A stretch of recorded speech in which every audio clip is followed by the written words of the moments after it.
सुप्रभात बच्चों। आज हम हिंदी व्याकरण से पाठ 8 विशेषण पाठ का अध्ययन करेंगे। विशेषण का अर्थ होता है संज्ञा या सर्वनाम की विशेषता बताने वाले शब्द। क्या विशेषता बताते हैं संज्ञा और सर्वनाम की? उनके गुण, संख्या, मात्रा, परीक्षण, दशा, अवस्था, इस प्रकार से संबंधित विशेषताओं को संज्ञा या सर्वनाम के द्वारा बताने वाले शब्दों को हम क्या कहेंगे? विशेषण कहते हैं। ठीक है,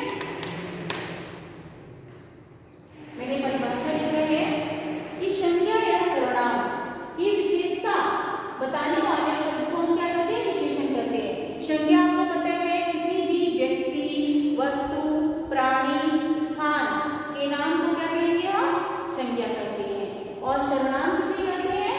संज्ञा के स्थान पर जिन शब्दों का प्रयोग करते हैं उसे हम क्या कहेंगे? सर्वनाम। जैसे राम खेलता है, तो राम क्या है? संज्ञा है। तो संज्ञा के स्थान पर हम किन शब्दों का प्रयोग कर सकते हैं? जैसे वह खेलता है, तो हमने संज्ञा के स्थान पर वह शब्द का प्रयोग किया ना, तो वह क्या है? सर्वनाम। तो संज्ञा और सर्वनाम आपको समझ में आ गया। अब इन दोनों की जो विशेषता बताने वाले जो शब्द होते हैं, उनकी जो विशेषता बताते हैं, है ना, उसे हम क्या कहेंगे? विशेषण कहते हैं। ठीक है, क्या कहते हैं? विशेषण। अब देखिए विशेष्य। विशेष्य किसे कहते हैं? विशेषण जिन शब्दों की विशेषता बताते हैं। विशेषण संज्ञा और सर्वनाम की विशेषता बताने वाले शब्दों को तो विशेषण कहते हैं, लेकिन विशेषण जिन शब्दों की विशेषता बताते हैं उन्हें हम क्या कहेंगे? विशेष्य कहते हैं। कैसे? हम उदाहरण से समझेंगे। देखिए, जैसे सबसे पहले मैं आपको विशेषण समझा रही हूँ, है ना, उदाहरण में। जैसे यह मोटा लड़का है, तो यह मोटा लड़का है, यहाँ पे लड़का क्या है? संज्ञा है। क्या है? संज्ञा। हमने परिभाषा में क्या पढ़ा था कि संज्ञा या सर्वनाम की विशेषता बताने वाले शब्द को विशेषण कहते हैं। तो यहाँ पे लड़के की विशेषता बताई जा रही है कि लड़का कैसा है? मोटा है। लड़का कैसा है? मोटा है। तो यह क्या हुआ? विशेषण का उदाहरण। ठीक है, दूसरे में देखिए, आम मीठा है, तो यहाँ पे आम क्या है? संज्ञा है। ठीक है, तो आम कैसा है? मीठा है। आम की क्या विशेषता है? कि आम मीठा है। ठीक है ना, तो मीठा शब्द जो है वो आम की विशेषता बता रहा है। ठीक है, अब यहाँ पे देखिए, ठंडी हवा बह रही है, तो यहाँ पे ठंडी हवा बह रही है, तो यहाँ पे ठंडी जो है हवा क्या है? ये तो विशेष्य होगा। ठंडी हवा की विशेषता ठंडी शब्द से बताया जा रहा है ना, कि हवा कैसी है? ठंडी है। तो इस प्रकार से ये सभी उदाहरण क्या होंगे? विशेषण के उदाहरण होंगे। ठीक है, विशेषण आपको समझ में आ गया। संज्ञा या सर्वनाम की विशेषता बताने वाले शब्द को हम क्या कहेंगे? विशेषण। जैसे कि लड़की की विशेषता मोटा शब्द से हो रहा है कि लड़का कैसा है? मोटा है ना, तो ये क्या होगा? विशेषण। अब हम समझेंगे विशेष्य। विशेष्य की परिभाषा मैंने क्या बताई थी कि विशेषण जिन शब्दों की विशेषता बताता है ना, तो हमने विशेषण समझ लिया। विशेषण कौन सा है? मोटा जो शब्द है वो क्या था? मोटा क्या है? विशेषण। ठीक है, और लड़का क्या है? विशेष्य। क्यों? क्योंकि आप यहाँ पे देखिए, मोटा जो है विशेषण होगा, मोटा जो शब्द है वो क्या होगा? विशेषण। और लड़का क्या होगा? विशेष्य। क्यों? क्योंकि हमने परिभाषा में क्या बताया कि विशेषण जिनकी विशेषता बता रहा है ना, तो यहाँ पे पहले तो लड़का की विशेषता ये थी कि यह मोटा है, तो मोटा क्या है? विशेषण है। अब विशेषण की विशेषता, विशेषण जिन शब्दों की विशेषता बताते हैं, मतलब मोटा कौन है? लड़का मोटा है ना, मोटा कौन है? लड़का है। तो यहाँ पे विशेषण लड़के की विशेषता बता रहा है कि लड़का मोटा है। ठीक है। तो ये क्या होगा, विशेष्य। मतलब कहने का मतलब है हम विशेषण कैसे पहचानेंगे, संज्ञा या सर्वनाम की विशेषता। संज्ञा पहले हमको समझना है ना, और सर्वनाम कौन सा शब्द है ये समझेंगे, और उसकी विशेषता किससे हो रही है वो समझेंगे। तो यहाँ पे लड़का क्या है, संज्ञा है, और मोटा इसकी विशेषता बताएगा लड़के की ना, तो ये विशेषण का उदाहरण होगा। लेकिन यहाँ पे विशेषण जो है, विशेषण की विशेषता जो बता रहा है, विशेषण की विशेषता क्या है कि मोटा कौन है, लड़का है। ठीक है, तो यहाँ पे लड़का क्या होगा, विशेष्य। दूसरा उदाहरण लेंगे, आम मीठा है। तो यहाँ पे आम क्या है, विशेषण है, सॉरी हाँ, आम मीठा है। आम कैसा है, मीठा है ना। तो मीठा शब्द क्या होगा, विशेषण, और आम विशेष्य। आम क्या होगा,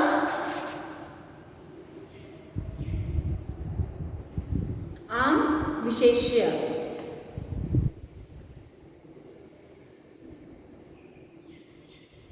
तो इस प्रकार से आम मीठा है।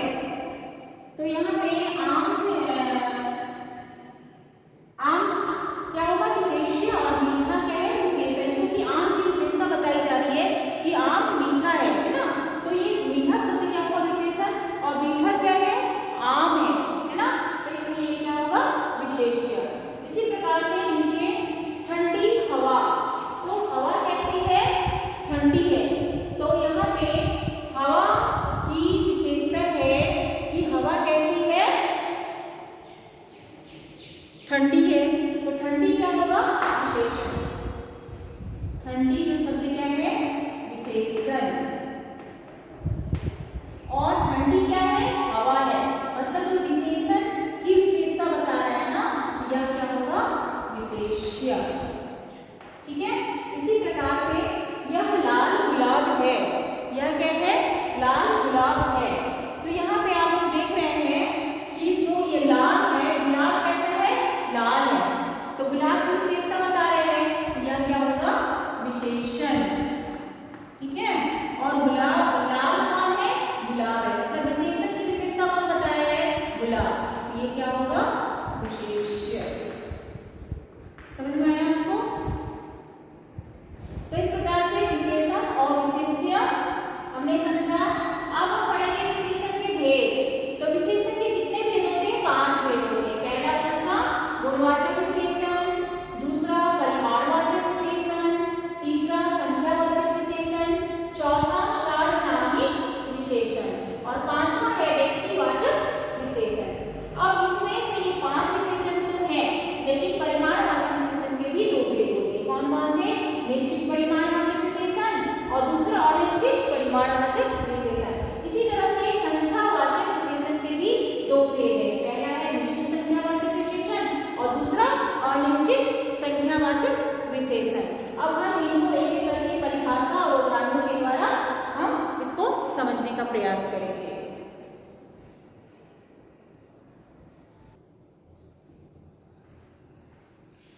पहला है गुणवाचक विशेषण। गुण, जैसा कि हमें अर्थ प्रकट हो रहे हैं कि जिन विशेषण या संज्ञा या सर्वनाम के, जिन विशेषण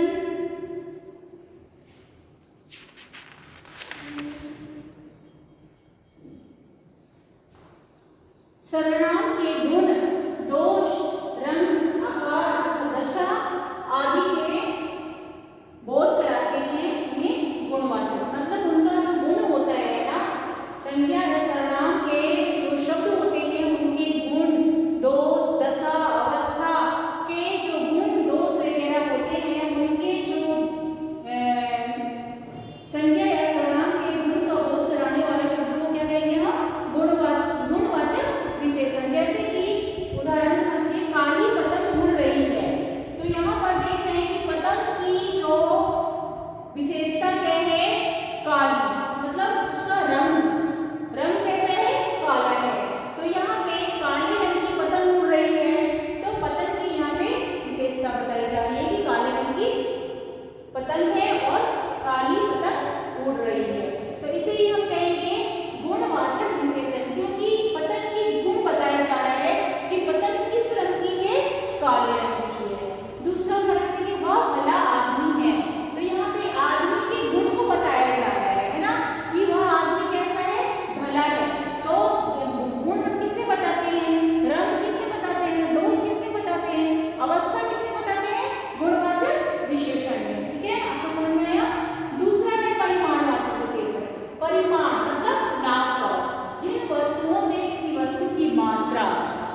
विशेषण। ठीक है, दूसरा उसका भेद क्या है, अनिश्चित परिमाणवाचक विशेषण। अनिश्चित में क्या होता है, नाम तौल की जो मात्रा होती है वह निश्चित नहीं होती है। जैसे भूखे को कुछ आटा दे दो, भूखे को जैसे कुछ आटा दे दो, हमें कुछ कितना देना हमें कुछ पता नहीं है ना। मुझे चावल दे दो, तो चावल कितना देना है वो भी पता नहीं, तो हमें मात्रा चाहे 2-4 केले दे दो, 2-4 केले तो 2 देने हैं कि 4 देने हैं मुझे कुछ पता नहीं है ना। तो यहाँ पे मात्रा जो है वो निश्चित नहीं है। सॉरी, यहाँ पे जो संख्या की बात होती है, तो इस प्रकार से अनिश्चित परिमाणवाचक विशेषण में क्या होगा कि जैसे गिलास में थोड़ा दूध बचा है, उदाहरण में है कि गिलास में थोड़ा दूध बचा है, तो कितना दूध बचा है यह हमें नहीं मालूम है ना, कितना बचा है, थोड़ा बचा है, तो वह अनिश्चित परिमाणवाचक विशेषण का उदाहरण होगा। जैसे और उदाहरण है, मुझे कुछ अन्न दे दो, कुछ, थोड़ा, या फिर उसने सारी चीनी बोरी में डाल दी, तो सारी भर दी मतलब कितनी भर दी वो पता नहीं है ना, 1 किलो की, 2 किलो की, 4 किलो। तो यहाँ पे जैसे कुछ, थोड़ा, सारी, ऐसे जो शब्द आते हैं वो अनिश्चित परिमाणवाचक विशेषण होंगे। परिमाणवाचक विशेषण के कितने भेद हैं, 2, निश्चित और अनिश्चित। निश्चित में बिल्कुल मात्रा निश्चित होती है ना, और अनिश्चित में मात्रा या नामतौल की मात्रा कुछ भी निश्चित नहीं होती है। आपको समझ में आ गया होगा। तीसरा है संख्यावाचक विशेषण। संख्यावाचक विशेषण जैसा कि आपको इससे अर्थ प्रकट हो रहा है कि संख्या मतलब संख्या बताने वाला शब्द है ना, तो जिस विशेषण से संज्ञा या सर्वनाम की संख्या का बोध होता है उसे हम क्या कहेंगे, संख्यावाचक विशेषण कहेंगे। जैसे उदाहरण में देखिए, 7 घोड़े, 5 आम, बहुत खिलौने। तो यहाँ पे आम, घोड़े और खिलौने की संख्या बताई जा रही है ना, कि 7 घोड़े हैं, आम कितने हैं, 5 हैं, खिलौने कितने हैं, बहुत सारे हैं। तो इस प्रकार से यहाँ पे संख्या का बोध हो रहा है, तो संख्यावाचक विशेषण कहलाएगा। अब संख्यावाचक विशेषण के भी 2 भेद होते हैं, निश्चित संख्यावाचक विशेषण और दूसरा अनिश्चित संख्यावाचक विशेषण। तो जिस प्रकार से हमने परिमाणवाचक में हमने पढ़ा, उसी प्रकार से इसमें भी निश्चित में भी क्या होगी, निश्चित संख्या बताई जाएगी ना, कि 7 घोड़े हैं, तो हमें बिल्कुल निश्चित संख्या बताई जा रही है कि 7 घोड़े हैं, है ना। 5 आम, 2, तो कितने आम देने हैं, 5 आम देने हैं, तो बिल्कुल निश्चित संख्या बताई जा रही है। अब देखिए दूसरा उसका भेद कौन सा है, अनिश्चित संख्यावाचक विशेषण। तो अनिश्चित में क्या होता है, इसकी कोई संख्या नहीं होती है। जैसे बहुत खिलौने, कितने खिलौने हैं हमें नहीं मालूम है ना, 10 भी हो सकते हैं, 20 भी हो सकते हैं, 100 भी हो सकते हैं, तो बहुत खिलौने। तो इस प्रकार से अनिश्चित संख्या में क्या होगा कि कोई संख्या निश्चित नहीं होती है। ठीक है, चलिए अब आगे है चौथा, सार्वनामिक विशेषण। सार्वनामिक विशेषण में क्या होता है कि संज्ञा की ओर संकेत करने वाले विशेषणों को सार्वनामिक विशेषण कहते हैं। संज्ञा की ओर, जैसे उदाहरण से समझिए, यह लड़की बड़ी होशियार है। ठीक है, तो यहाँ पे आप देख रहे हैं लड़की जो शब्द है यह क्या है, संज्ञा है, तो इसकी ओर कौन इशारा कर रहा है, यह शब्द से लड़की की ओर इशारा हो रहा है कि बड़ी होशियार है ना। तो संज्ञा की ओर इशारा हो रहा है, संज्ञा है, क्या है ये, संज्ञा है। तो संज्ञा की ओर इशारा करने वाले शब्द क्या कहलाएंगे, सार्वनामिक विशेषण कहलाएंगे। दूसरा उदाहरण देखिए, वह आदमी बीमार है, तो कौन आदमी बीमार है, वह आदमी बीमार है, तो उस आदमी की ओर इशारा किससे हुआ है, वह शब्द से हुआ है, और आदमी क्या है, संज्ञा है। ठीक है, तो इस प्रकार से यह ऐसे जो उदाहरण होंगे वह सार्वनामिक विशेषण के अंतर्गत आएंगे। 5वां उदाहरण है व्यक्तिवाचक विशेषण। व्यक्तिवाचक विशेषण में क्या होता है, व्यक्तिवाचक संज्ञाओं से बनाए जाने वाले विशेषण को क्या कहेंगे हम, व्यक्तिवाचक विशेषण। व्यक्तिवाचक संज्ञा से कैसे बनेगा, जैसे उदाहरण देखिए, बनारसी साड़ी बहुत महंगी है, बनारसी साड़ी बहुत महंगी है, तो ये जो बनारसी कई स्थान का नाम है ना, कई जगह का नाम है, तो उस जगह के नाम से वह साड़ी का नाम रखा गया है कि बनारसी साड़ी, इसलिए वह व्यक्तिवाचक संज्ञा होगा। ठीक है, तो हमने क्या पढ़ा इसी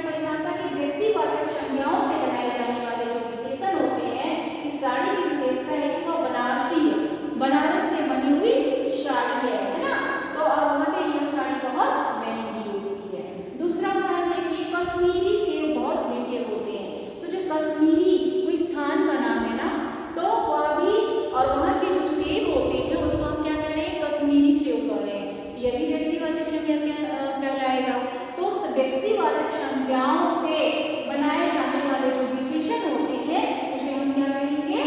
व्यक्तिवाचक विशेषण कहेंगे। ठीक है, ये आपको 5 विशेषण के भेद समझ में आ गया। अब आप लोग बुक में देखिएगा सर्वनाम तथा सर्वनामिक, जिसको कि संकेतवाचक कहते हैं ना, विशेषण में अंतर क्या है? जब सर्वनाम शब्द यह, वह, ये, वे वाक्य में अकेले प्रयोग किए जाते हैं, मतलब संज्ञा के स्थान पर प्रयोग किए जाते हैं, उसे हम क्या कहेंगे? सर्वनाम। मतलब संज्ञा के स्थान पर ये, वे, वह, यह ऐसे शब्दों का जब अकेले प्रयोग होता है तो वह कहलाता है सर्वनाम। परंतु जब इन शब्दों के साथ संज्ञा शब्द होते हैं, है ना, संज्ञा के स्थान पे तो इन शब्दों का प्रयोग होता है तो उसे सर्वनाम कहते हैं, लेकिन संज्ञा के साथ में यह, वह, ये, वे ऐसे शब्दों का प्रयोग होता है उसे हम क्या कहेंगे? सर्वनामिक विशेषण, मतलब संकेत वाचक विशेषण। ठीक है, जैसे उदाहरण में समझिए, वह नहीं आया, वह नहीं आया, तो वह जो है वह सर्वनाम शब्द है क्योंकि किसी के नाम के स्थान पर आया है ना। तो अब इसको हम कहेंगे कि वह लड़का नहीं आया, तो लड़का क्या है?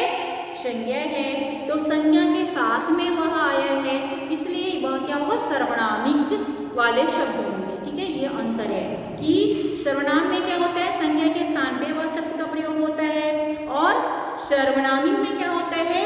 संज्ञा के साथ में प्रयोग होता है ना, तो वो संज्ञा से पहले, तो उसे हम क्या कहेंगे? सर्वनामिक विशेषण। यही दोनों में अंतर है। दूसरा एक चीज और आप लोग 46 पेज नंबर बुक में देखिएगा, प्रविशेषण। प्रविशेषण किसे कहते हैं? जो पद विशेषण की विशेषता बताते हैं, विशेषण की भी विशेषता बताते हैं ना, उसे हम क्या कहेंगे? प्रविशेषण। जो पद, यहाँ देखिएगा, जो पद विशेषण की विशेषता बताते हैं उसे हम क्या कहते हैं? प्रविशेषण। प्रविशेषण, ठीक है, कहते हैं ये। अब प्रविशेषण के उदाहरण जैसे मान लीजिए, शेर बहुत शक्तिशाली पशु है ना, अतुल बड़ा ही सुस्त लड़का है, मेरे पिताजी अत्यधिक उदार हैं। तो इन वाक्यों में विशेषण से पहले शक्तिशाली विशेषण है ना, कि शेर बहुत शक्तिशाली है, शक्तिशाली मतलब विशेषता, तो वह विशेषण है, तो इससे पहले बहुत शब्द लगाएंगे, शेर बहुत शक्तिशाली है, तो शक्तिशाली विशेषण है और इससे पहले बहुत शब्द लगा है, तो और सुस्त लड़का है, सुस्त लड़का से बड़ा ही शब्द लगा हुआ है, और उदार से पहले अत्यधिक विशेषण शब्द प्रविशेषण लगा हुआ है, तो उसे ही हम क्या कहेंगे? प्रविशेषण। कहने का मतलब है कि विशेषण से पहले जो शब्द विशेषता बता रहे हैं ना, विशेषण की विशेषता बता रहे हैं, उसे हम क्या कहेंगे? प्रविशेषण। ठीक है, ये तो आपने समझ लिया विशेषण की भेद, और सर्वनाम और सर्वनामिक में क्या अंतर है, और प्रविशेषण किसे कहते हैं। अब आगे हम पढ़ेंगे विशेषणों की अवस्थाएं।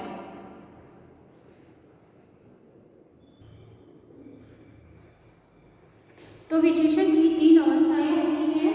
पहला है मूलावस्था, दूसरा उत्तरावस्था और तीसरा उत्तमावस्था। ठीक है, तो मूलावस्था में क्या होता है कि कोई भी जब बात हम करते हैं तो खुद के लिए करते हैं, स्वयं के लिए करते हैं, स्वयं को अच्छा बताते हैं, है ना। तो जैसे घी शुद्ध है ना, घी कैसा है? अच्छा है। दूसरा उदाहरण है मोहन बुद्धिमान है। ठीक है, तो मोहन के लिए आप खुद स्वयं के लिए बात की जा रही है। ठीक है, उत्तरावस्था में क्या होता है, जो सामने वाला होता है ना, वह दूसरों के लिए बात करता है ना, दूसरे व्यक्ति के लिए बात करता है। जैसे मीरा श्यामा से सुंदरतम है, तो मीरा जो है वो श्याम से कैसे है? सुंदर है, किसी दूसरे व्यक्ति के लिए बोला जा रहा है। गोपाल महेश से अधिक ईमानदार है, तो यहाँ पे गोपाल जो है महेश से क्या है? ज्यादा ईमानदार है, तो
मरना, सड़ना।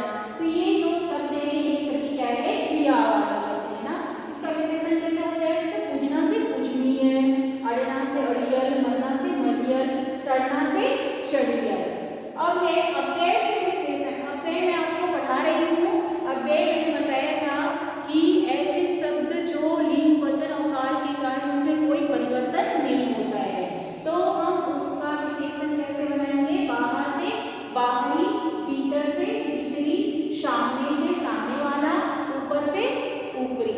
तो इस प्रकार से हम संज्ञा से विशेषण, क्रिया से विशेषण और अव्यय से विशेषण बनाएंगे। इसके अलावा भी और भी आपके बुक में विशेषण बनाने की विशेषण बनाने वाले शब्द दिए हुए हैं, आप इसे पढ़ लेंगे। तो बच्चों आज हमने विशेषण पढ़ा कि किस संज्ञा और सर्वनाम की विशेषता बताने वाले शब्द को विशेषण कहते हैं, और विशेषण के 5 भेद हैं, गुणवाचक, परिमाणवाचक और संख्यावाचक और सर्वनामिक विशेषण और व्यक्तिवाचक विशेषण। और इसमें परिमाणवाचक विशेषण और संख्यावाचक विशेषण के दो भेद है ना। पहला निश्चित परिमाणवाचक, दूसरा अनिश्चित, और संख्यावाचक का क्या होगा, निश्चित संख्यावाचक विशेषण और दूसरा अनिश्चित संख्यावाचक विशेषण। इसके साथ में हमने सर्वनाम और सर्वनामिक में भी अंतर समझा, प्रविशेषण किसे कहते हैं यह भी समझ गए। और अभी हमने पढ़ा विशेषण की अवस्थाएं, 3 होती है, मूलावस्था, उत्तरावस्था और उत्तमावस्था। मूलावस्था में स्वयं के लिए बात की जाती है, उत्तरावस्था में सामने वाले के लिए, और उत्तमावस्था में अन्य व्यक्ति के लिए, ठीक है। और संज्ञा से विशेषण, क्रिया से विशेषण और अव्यय से विशेषण बनाने की तरकीब हमने समझा। तो आशा करती हूँ यह पाठ आपको भली भांति समझ में आ गया होगा।